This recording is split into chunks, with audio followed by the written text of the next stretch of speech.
інструментарій відстеження їхнього виконання і контролю за публічними фінансами.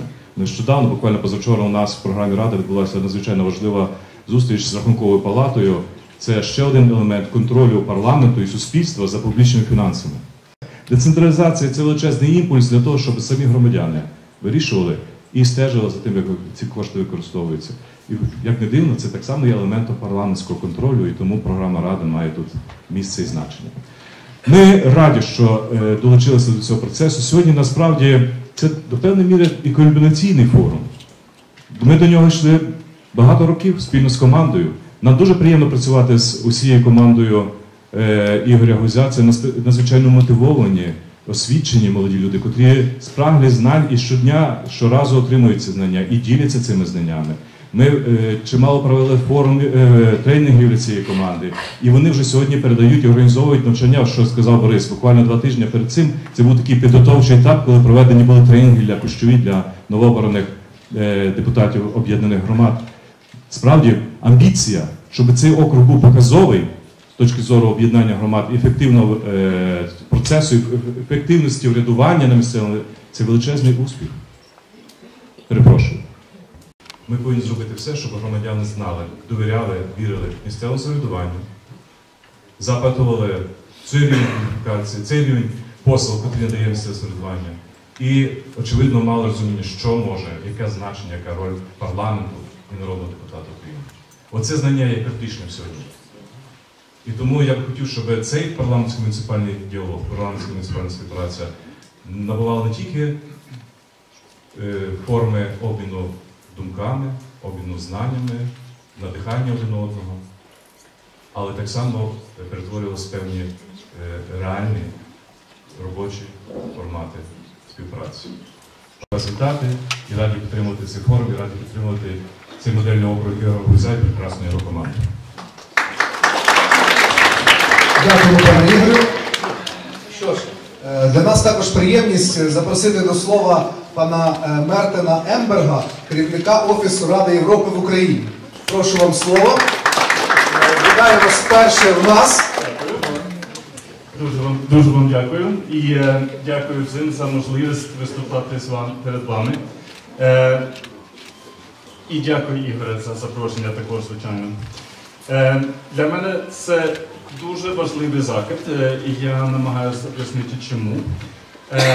Рада Європи в Україні, ми працюємо тут згідно з планом дій між урядом Україною і Радою Європи. У нас зараз є новий план дій, він був прийнятий у Страсбурзі, прийнятий Комітетом міністрів в Страсбурзі 2 тижні тому. Тобто це означає, що зараз є у нас новий план дій, і в планом дії є також фокус на децентралізацію. Також є така просьба від уряду України, що ми, як Рада Європи, що ми не тільки працювали у Києві, що ми були більш присутніми в регіонах. І через те мені дуже важливо бути з вами сьогодні. Я хочу сьогодні чути від вас, які потреби у вас є, які пріоритети є тут у вас, як ви працювали з цією модельним округом і які достиження є в цьому світі. І потім, звичайно, я хочу брати досвід сьогоднішньої зустрічі з собою в Києві, щоб ми можемо це включити в наш проєкт щодо децентралізації. Для мене це дуже важливо. Слова пана Анатолія Пархомюка, директора Волинського центру розвитку місцевого самоврядування. Особа, яку, напевно, багато з вас знають, яка своїми руками формувала і формує далі цю карту нову, карту децентралізації Волинської області. Дякую. Зашарівся трішки, мене похвалили. Якраз директор похвалив. Завжди ми говоримо про критичні речі і про ті речі, які, можливо, і не зовсім бувають приємними в процесі нашої роботи, бо така наша спільна з вами діяльність. Перш за все, я хочу подякувати за таку можливість сьогодні. Наш центр, знаєте, створений саме за підтримки програми ЮЛІТ з Європою і за підтримки Міністерства регіонального розвитку. Ми займаємося як підтримкою тих громад, які тільки пробують створити громади, і тих, які вже створилися. ті, які прагнуть змінювати життя на своїх територіях. Але сьогодні я хотів би говорити про, є таке слово, яке ми вживаємо в синергії. І те, про що пан Ігор говорив, і те, про що наш високоповажний гість говорив, це якраз, напевно, і можна охарактеризувати цим словом. Тому що сьогодні в Україні відбуваються реформи. Ці реформи в усіх сферах. Дуже масштабні задуми, дуже великі виклики. Тому що маємо ще зовнішні виклики, які треба долати. Маємо внутрішні виклики, які є не характерні, наприклад, там, в такому масштабі для європейських країн. А для нас вони є, тому що вони нам залишилися в спадок. Ми мусимо і з цими викликами боротися. І тому дуже багато на цьому полі реформування, на полі децентралізації є гравців. І саме головне, щоб цей потенціал, ця здатність змінювати, вона була координована між усіма. Я думаю, що наша сьогоднішня розмова, власне, в такому ключі буде побудована. Звичайно, я хотів говорити і про синергію діяльності міжнародних донорських інституцій і громадських організацій, які на цьому полі працюють. Тому що об'єктів, на які спрямована діяльність, суб'єктів, на які спрямована діяльність, є не так багато, це є наші територіальні громади. Але тих, хто цю діяльність здійснює, є багато, і кожен хоче з ними працювати. Іноді складається ситуація, що голови так задьоргуються, що вони не мають коли виконувати свої безпосередні функції тут на базовому рівні. Тому і в цьому плані ми маємо координуватися і маємо про це говорити. Тому я думаю, що сьогоднішня наша зустріч, власне, і дасть і в цьому контексті поєднання наших зусиль певні досягнення. Тому бажаю плідних успіхів, бажаю плідної роботи і дякую. В першу чергу хочу висловити нашу велику гордість за те, що нашу команду Ігоря Володимировича, власне, знають як хорошого депутата-мажоритарника, як друга реформа децентралізації. І, звичайно, є наша робота, є робота Ігоря Володимировича, виступи з трибуни, результати голосувань тощо, але ми всі повинні розуміти, що то є спільна робота. Спільна робота з нашими партнерами, з усіма вами.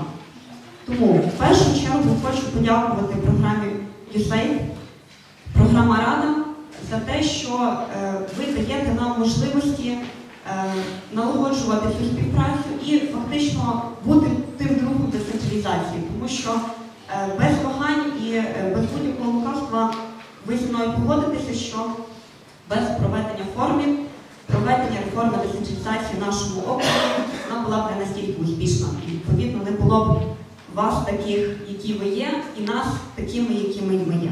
Тому за це вам велике дякую від нашої команди і від мене особисто. І партнером сьогоднішнього заходу є і Міністерство регіонального розвитку, яке для кожного з нас стало не якоюсь державною інституцією, а стало другом і знову ж таки партнером. Тому що з нашого досвіду, і впевнена, ваш досвід є такий, що то є наші друзі-консультанти. Ми не знаємо, що робити, телефонуємо за консультацією, і нам обов'язково підкажуть, нам обов'язково допоможуть і дадуть руку. Хочу подякувати кожному з вас. Але фактично ми завершили перший етап, ми створили громади, ми підвели риску, і далі наше завдання прийти до другого етапу. То є етап розвитку і великої роботи кожного з нас на місцях. Тому наше завдання сьогодні з вами вчитися і цей досвід переносити на практику. Тому що можна вчитися, можна їздити, можна слухати, але це все лишати в ідеях, в думках.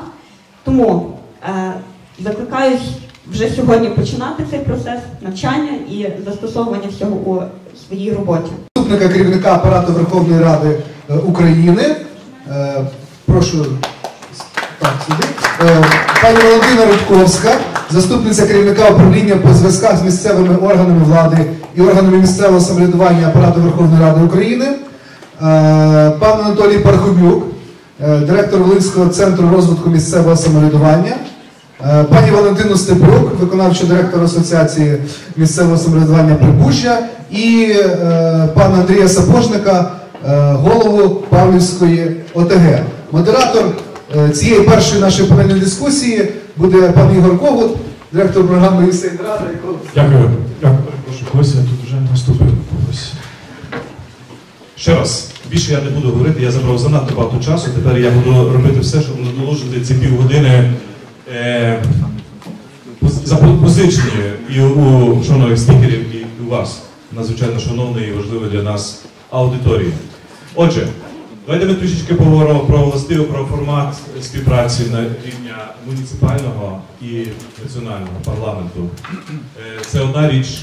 Друге, можливо, про якісь аспекти, котрі ми повинні усвідомлювати у цій комунікації, впливу на законодавчий процес, впливу на представництво інтересів наших громад на рівні національному, це властиво формат парламентський.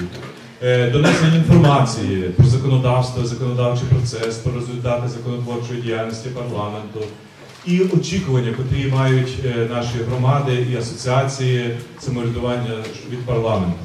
Добре, я так розумію, що я в основному охарактеризував нашу годинну роботу. В першу чергу маю велику честь і величезне задоволення вітати сьогодні на цьому форумі заступника керівника апарату Верховної Ради Миколи Шевчука. Властиво, пан Микола відповідає за важливішу цю функцію комунікації інституту парламенту, не кожного окремого народного депутата, а самого інституту парламенту як серце демократії і законодавчої фабрики. Мені властиво нещодавно було підтримано комунікаційну стратегію парламенту. І для нас надзвичайно важливо, як ми зробимо нашу Верховну Раду, наш український, сучасний український європейський парламент, європейським, відкритим, підзвітним і створить всі можливості, ресурси для залучення думок тисяч і тисяч активних громадян виборців. Дякую. Доброго дня всім присутнім. Хочу подякувати пану Ігорю за запрошення. Насправді це друга поїздка і хотілося б почути і побачити те, що відбувається далі від Києва.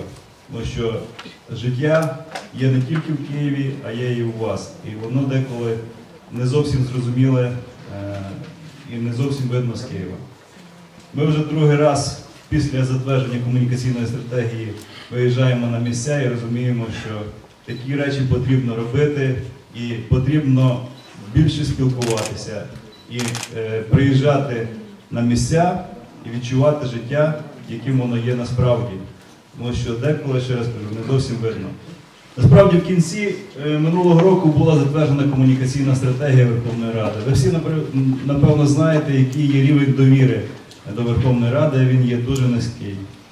І ця стратегія покликана в тому числі для того, щоб підняти цей рівень довіри, який є деколи неоправдано занижений. Я вам хочу розказати декілька слів про історію самого питання, в чому справа, чому вона була прийнята, навіщо вона потрібна, чи потрібна взагалі. Після 2014 року, після Революції Гідності, постало питання, скажімо так, прозорості і відкритості парламенту. Постало дуже сильно в повітрі, самі прекрасно розумієте. І час вимагав якогось такого визначення напрямку, куди рухатися. Було в 2015 році керівництвом парламенту і керівництвом Європарламенту започаткована така ініціатива, яка називалась «Місія Кокса», в результаті якої з'явилося після довготривалої роботи, після десятка приїздів експертів в Україну і наших парламентарів і співробітників апарату, і експертів, в тому числі поїздок, скажімо так, Європу, Європейський парламент. З'явилася дорожня карта спроможності парламенту України. В цій дорожній карті є 52 пункти. Враховано більшість, напевно, питань, які потрібно було би зробити і реформувати наш парламент, щоб привести його, зробити ближчим і зрозумілішим для європейських, чи відповідно до європейських стандартів. І один із розділів, чи один із пунктів, яким було рекомендовано це, ставилася необхідність затвердження комунікаційної стратегії.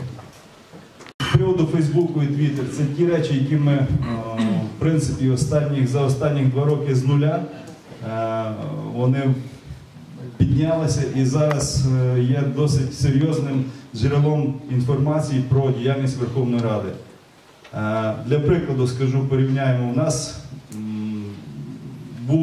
є газета «Голос України», яка 20 років тому мала тираж 800 тисяч, і ви прекрасно розумієте, яка це була серйозна сила. Зараз, на жаль, газета трохи, не трохи, а досить багато збавила темпу, тому що 40 тисяч передплатників, і на тому рівні ми бачимо Twitter більше 120 тисяч підписників. І ситуація є така, що Twitter Верховної Ради зараз тримає місце номер 1 серед урядових подібних ЗМІ. Далі, сайт Верховної Ради чесно зробило по минулому році, чи позаминулому, таке дослідження, визнали його найбільш відвідуваним серед сайтів парламентів світу.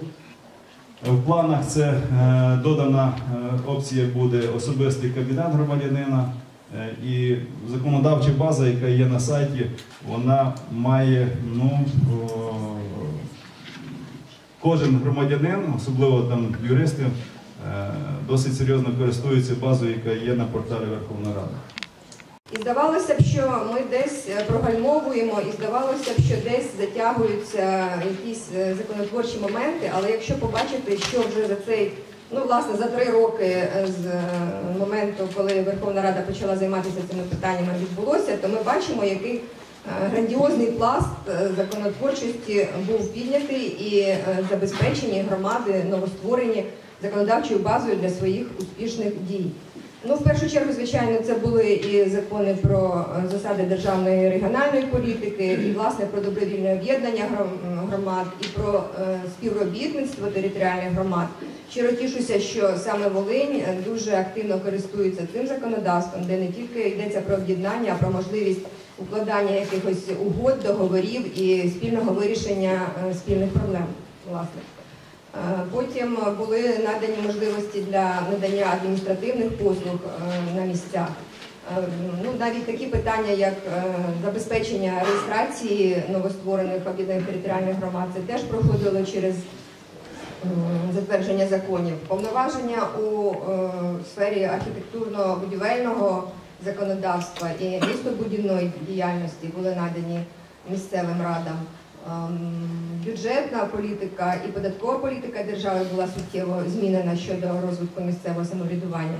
І я вам хочу сказати, що як будь-яка реформа, як будь-які закони, воно все має проходити перевірку на практиці, власне, в житті новостворених об'єднаних територіальних громад, їх діяльності. І дуже добре, що надходили від вас, і від вас в тому числі, з Волині, з Прибужжя, пропозиції, зауваження, висвітлювались проблемні питання. Це доносилося через народного депутата України, через Комітет Верховної Ради з питань державного будівництва, регіональної політики, місцевого самоврядування. І потім в продовження, в розвиток, так би мовити, законотворчості були прийняті також закони, які регулюють діяльність старост. Я так розумію, що вже активно працюють ці інституції в об'єднаних територіальних громадах. Потім були надані можливості об'єднання територіальних громад, які розташовані на території суміжних районів. І вже наприкінці минулого року в Україні 32 громади були утворені саме таким чином, на межі 2 або навіть і 3 суміжних районів. Говорити, а насправді це те, про що говорив пан Микола, це довіра до парламенту. І катастрофічна відсутність цієї довіри якраз породжує і сприйняття навіть позитивних кроків, позитивних рішень в очах безпосередніх громадян, місцевого самоврядування, органів виконавчої влади на місцях і так далі. Тобто цей вакуум довіри і оце прірва в розриві між базовим рівнем місцевого самоврядування і, відповідно, Верховною Радою.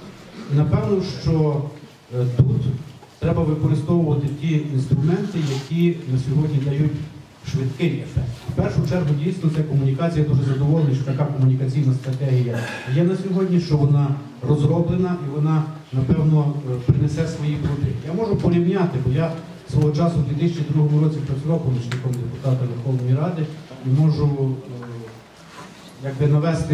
провести аналогію між тим, як було тоді і як було зараз. Повірте, з середини зрушення відчутні, їх видно, але вони ще не вийшли, ці зрушення назовні, тобто вони ще не дійшли до розуміння людьми цих зрушень. Якщо дати відповідь на те запитання, яке поставив Ігор, щодо того, наскільки в області відбувається залучення в цей процес законотворчий, буду так говорити, то, звичайно, свого часу, коли ми починали свою діяльність в рамках центру, ми звернулися до всіх депутатів Верховної Ради для того, щоб налагодити комунікацію. Хтось відгукнувся зразу, хтось відгукнувся пізніше, і саме перший, хто відгукнувся, це був Ігор Гусич. Це був 19-й виборчий округ. І відповідно, напевно, що і сьогодні, враховуючи цей зв'язок, цю комунікацію, ми маємо і результат реформи децентралізації, тобто створення базового рівня територіальних громад найбільш ефективніших саме в цих районах, які входять до складу 19-го округу. І в процесі створення цих громад виникали проблеми. В процесі того, коли ці громади функціонували, виникали в цих громад проблемні питання, які треба було змінювати. А змінювати через спосіб зміни до законодавства. І саме цей регіон давав найбільше пропозицій в нашому спілкуванні. Ми спеціально збирали ці пропозиції, якось їх узагальнювали, наші юристи опрацьовували, і потім вже в рамках нашої програми ми їх подавали на Київ і ініціювали ці процеси. Ці процеси стосувалися, зміни ці стосувалися і закону про добровільне об'єднання територіальних громад. Я пам'ятаю, минулого року пан Ігор колись презентував, чи то позаминулого, вже не пам'ятаю, книжечку в рамках програми Рада, де було виписано весь перелік законодавства, яке регламентує децентралізацію. Там було прийнято в першому читанні, в другому, в комітеті, або там ще поки на розгляді експертів і так далі. То на сьогодні, якщо говорити про ті закони, то вони майже всі там вже прийняті, і ще таку книжечку можна видати.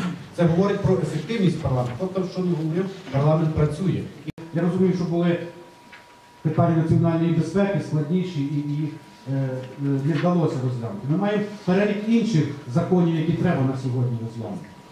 І я думаю, що вони будуть розглянуті, тому іншого шляху просто немає. На це вступати немає коли. Але стосовно того взаємозв'язку.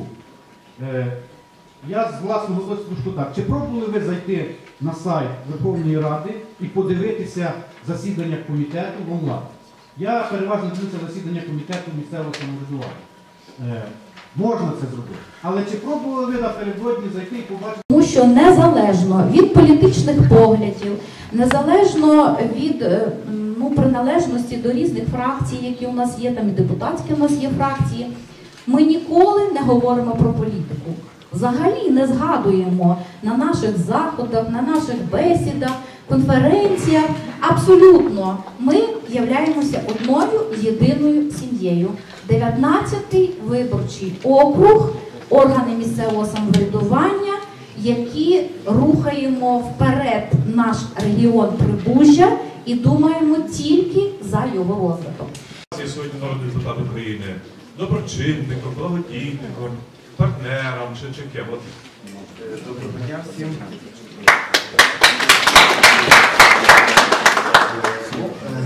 Ми не зовсім так же новостворено, ми вже майже півтора року працюємо і з народним депутатом ще співпрацювали, коли не громадами, а звичайними сільськими радами.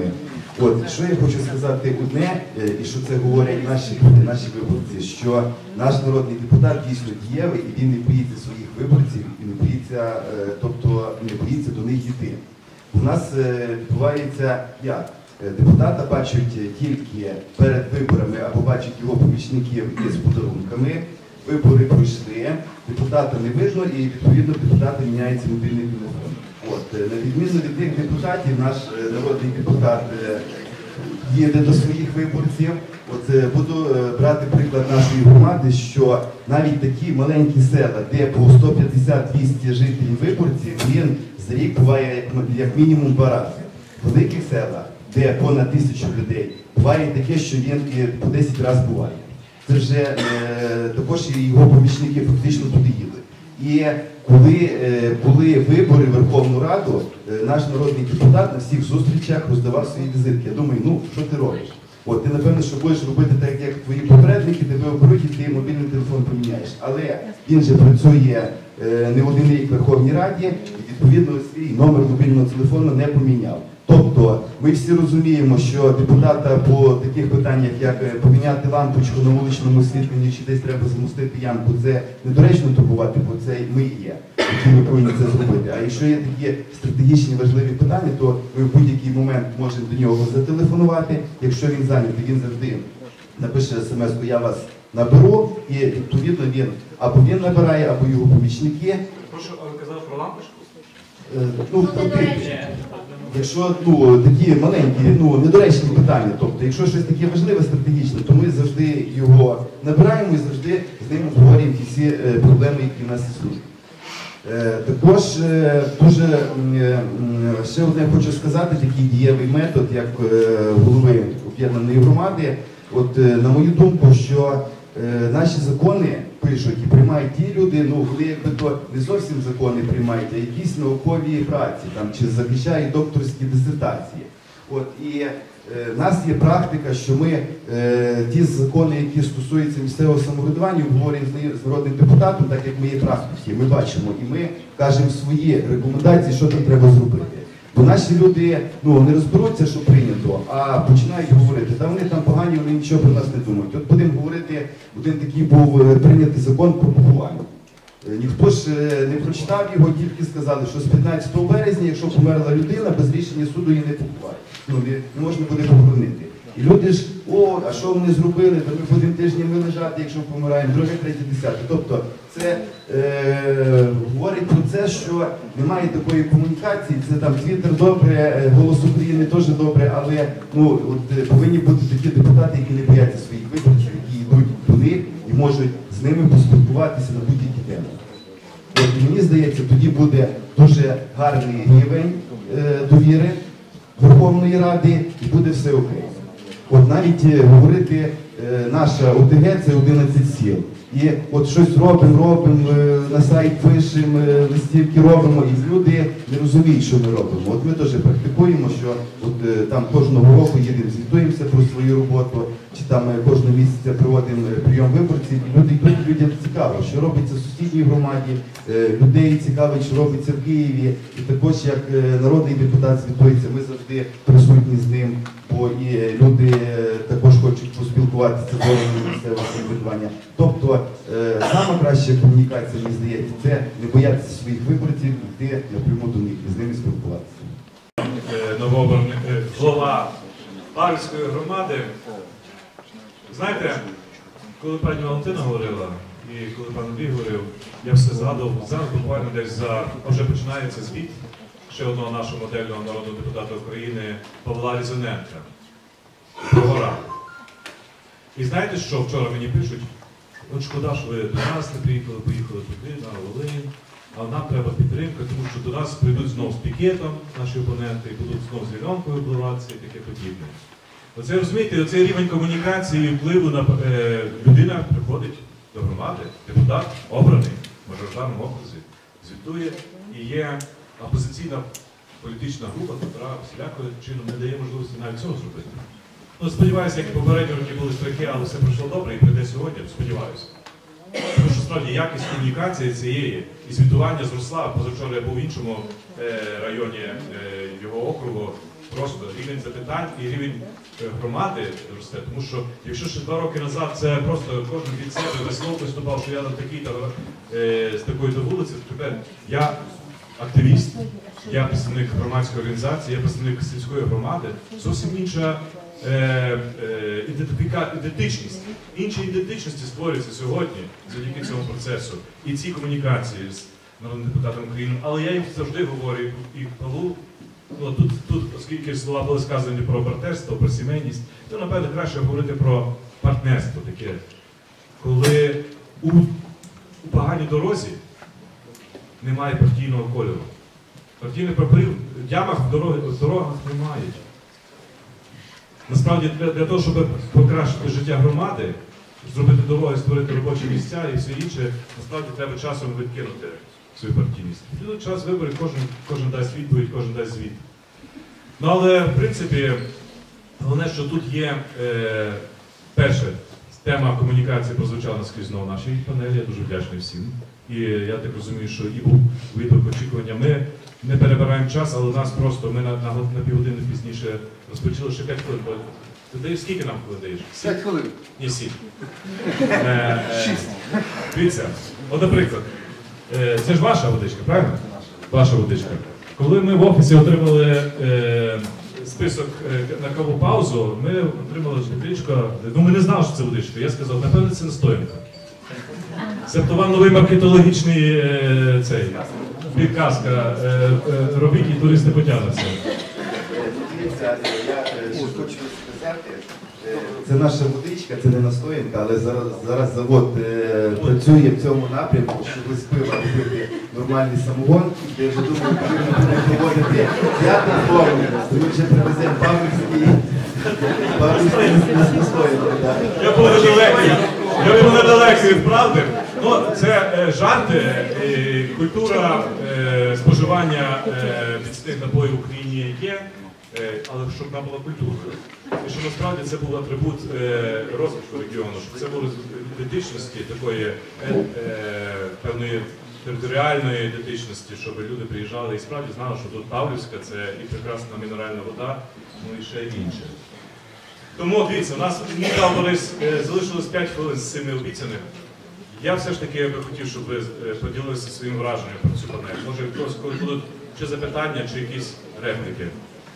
Головне, щоб властиво задайте запитання, тому що з пані Валентиною, з пані Анатолієм, з Андрієм ви більш-менш в комунікації. Є пані Валентина, є Микола Миколаєвич. Можливо, щось хочете спитатися у представників апарату Верховної Ради. Що вас турбує? Ось, будь ласка, є. Представляйтеся, будь ласка. Євгеній Недищук, голова Паромівського ОТГ. Валентина Степюк згадала двома словами. Я хочу таке не питання, а прохання. Ми чекаємо також більше півроку. Скоро буде рік на доєднання. Староліштянська сільська рада і Морозовичівська дали згоду на приєднання. І ми чекаємо, ми подали ще до 15 серпня 2017 року. До виборів не відбулися. У 2017 році чекали на травень, 2018-го також не буде. Ну, до вас таке прохання, що страждає не тільки наша громада, от і Павлівська, є багато інших. У нас біда наша, ми реверсна. У нас кошти вилучаються. Тому для нас дуже важливо це прийняти. Якщо б, скажімо, ваше було сприяння в цьому. Ну, це теж комунікація. Так. Це теж комунікація, це постановка питання. Пані Валентина, звичайно, може доповісти. Пане Євгене, ми поділяємо, і не тільки поділяємо, а в щоденному режимі співпрацюємо з Міністерством регіонального розвитку. На сьогодні Центральна виборча комісія не оголосила вибори з огляду на те, що не внесено зміни до перспективного плану. Перспективний план був поданий минулого року, на сьогодні він поки що не повернувся нам. Тобто ще не відбулося змін до перспективного плану, він на розгляді по процедурі. Тому нам залишається поки що тільки читати. План і перспектива. Перспективний план і вибори. Дякую всім виступаючим. У мене є питання до пані Валентини Степюку. Ви говорили про тренінги, що там проводили тренінги, що це корисно для вас. Ви також говорили про пріоритети економічного розвитку. А є ще якісь, якщо ви можете трошечки детальніше говорити про які потреби у вас є щодо тренінгів?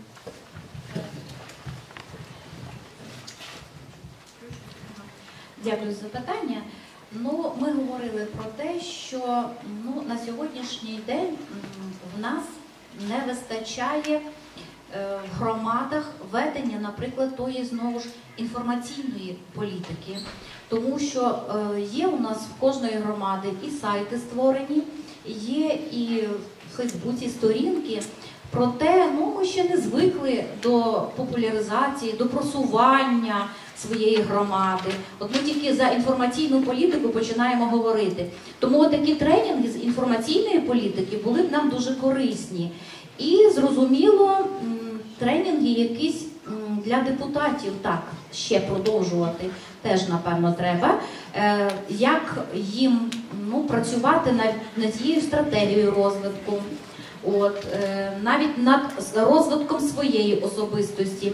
Тому що дуже часто буває так, що в нас люди, депутати, вони розумні люди, але вони не є публічними такими людьми. І дуже часто, коли збирається багато людей, вони, можливо, не вміють побудувати свого виступу, не вистачає публічність виступу, то, напевно, тому теж треба вчити депутатів. Ось. Це такі два основних напрямки. Я можу їх і 10 назвати, тому що ми абсолютно все хочемо. Дуже добре. Просто я би хотів, можливо, трішечки доповнити, якщо дозволите, з питання комунікаційно-інформаційної, те, що, можливо, я підозрюю, що малося на увазі. Розумієте, йдеться про те, що Рада Європи багато працює на рівні різних інститутів. Це є парламентська асамблея, є комітет міністрів на рівні виконавчої влади, є Конгрес місцевих регіональних влад, є навіть конференція міжнародних неурядових організацій. І Рада Європи свого часу у 2009 році якраз в Україні презентувала кодекс кращих практик участі громадян в політичних процесах ухвалення рішень. І, властиво, там є 4 ключові передумови належного залучення громадян до ухвалення, до підготовки ухвалення рішень. Політичних – це тому, що policy, це не political, policy рішення, стратегічних рішень. І тут перше. Інформування – це є стандарт мінімум. Місцева рада чи будь-який інститут влади – це перше, що має робити. Це просто безумовна обставина інформувати про проєкти рішень, про порядки денні, про проєкти рішень, про якісь перспективні речі. Це все. Якщо цього нема, то не буде ніякої демократії, участі, будь-що іншого. Це є стандарт мінімум. Другий стандарт вищий – це є консультації. Це коли заінтересовані сторони, громади залучаються, бізнес, громадські організації, соціальні якісь об'єднання. Це другий. Третій рівень – це діалог, коли є абсолютне взаєморозуміння, але є справді одна сторона стола – це громада, інша сторона – це політики, це депутати, це влада. І вони постійно в діалозі між собою. Четвертий – майже недосяжне, але я так розумію, що пані Валентини тут вдалося. Це партнерство, коли нічого не розділяє, всі йдуть спільно до однієї мети. Тому я думаю, що тут, напевне, інформування – це, властиво, система комунікації, повідомлення громадян про всі рішення, про підготовку рішень, про процедури і пояснення громадянам взагалі про смисл, суть роботи. Тут дуже важливо є розділити, дуже важливо, лампочки і чистоту подвір'я.